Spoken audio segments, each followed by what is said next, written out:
Hello everyone, it's Savior20061, and I'm doing a review for Harry Potter and the Cursed Child. It's the eighth story, it's a play and not an actual book, so it's really fast to read through. And the story concerns the son of Harry Potter, Albus Potter, and the son of Draco Malfoy, Scorpius Hyperion Malfoy, and the main plot is them trying to go back in time in order to save Cedric Diggory from being killed by Lord Voldemort in Book 4, Goblet of Fire. Um, when I first saw that this would be the plot, I was kind of like, just because, like, a time travel plot, it's just been done before. It's just something that's been done before in terms of fantasy, in terms of sci-fi. And Dean Koontz, he did it in Lightning.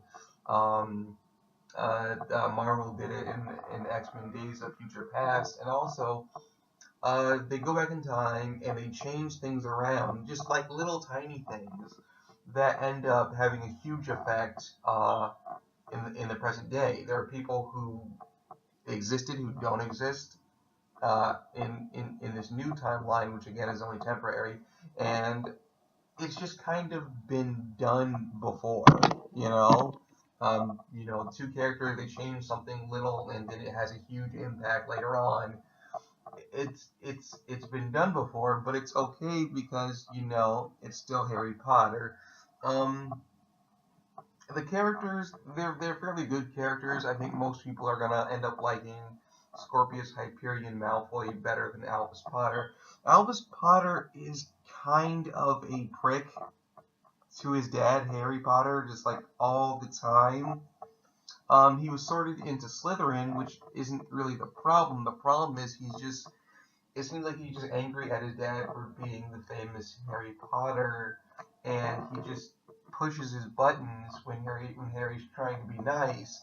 And it kind of makes Albus Severus Potter just hard to take at times, whereas Scorpius Malfoy is just this geeky, idealistic kid who's in love with Ron Weasley's daughter, Rose Granger Weasley, and he's just kind of a dork, but he's nice and he's just generally just more heroic than um, than Albus Potter is, and he's the first one to suggest that they stop going in time because they go in time like three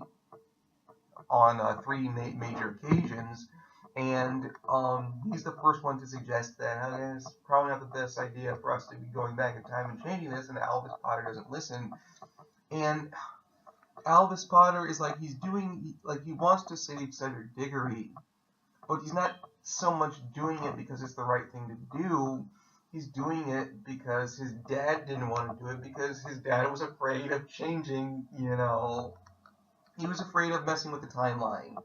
And Albus was trying to save Cedric Diggory kind of just despite him. And again, you read this book, you're gonna like Scorpius Malfoy a lot better.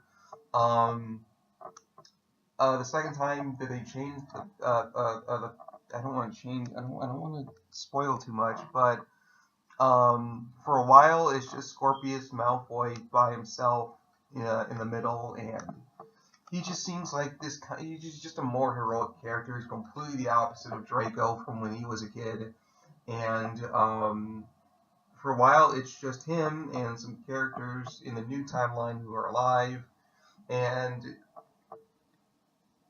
I like the. You're gonna like Scorpius Malfoy better. I'll keep it like I'll just make that clear. There are a lot of interesting plot twists. In particular, like a new big bad, um, who has an affiliation with Lord Voldemort that's going to surprise you. 'Cause I know it surprised me, and it's Harry Potter. It's still a good story. It's based on a new story by J.K. Rowling, but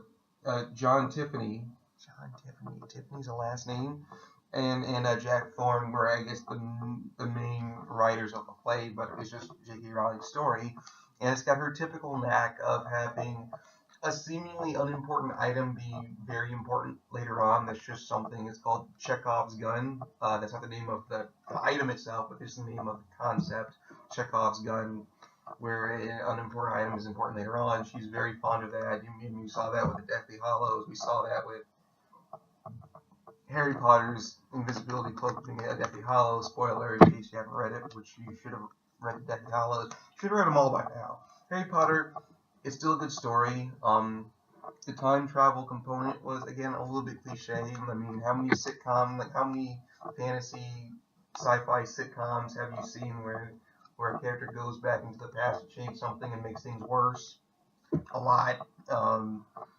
And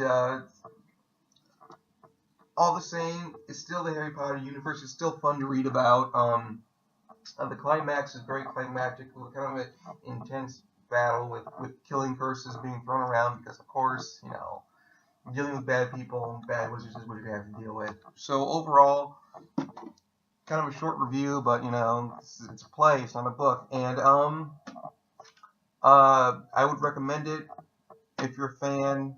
If you're not a fan, read the books anyway and become a fan because I'm a fan. And other than that, I'll check you guys later.